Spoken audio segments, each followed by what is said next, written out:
Les lettres de l'autre moi. Léandre, un jeune homme aux épaules voûtées, se sentait prisonnier d'une vie monotone. Chaque matin était le même. Chaque soir se terminait en soupirs. Il rêvait d'aventure, mais ses pieds restaient plantés dans le ciment de la routine. Un mardi matin, quelque chose d'étrange se produisit. Une enveloppe épaisse, sans timbre ni adresse de retour, l'attendait dans sa boîte aux lettres. Le nom sur l'enveloppe était le sien, écrit dans une écriture qu'il reconnaissait, mais qui n'était pas la sienne. À l'intérieur, une lettre. « Cher moi », commençait-elle. « Ici, je suis en train de peindre un lever de soleil sur les toits de Paris. J'ai pris le risque de tout quitter pour l'art. Et toi, que as-tu fait de tes journées ?»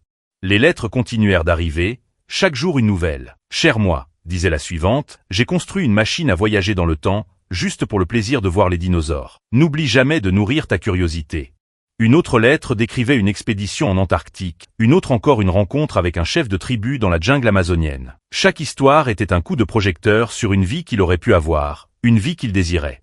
Inspiré, Léandre s'inscrivit à un cours de peinture. Il commença par de simples formes, puis des couleurs, et bientôt, il peignait des paysages imaginaires, des mondes qu'il avait toujours gardés en lui.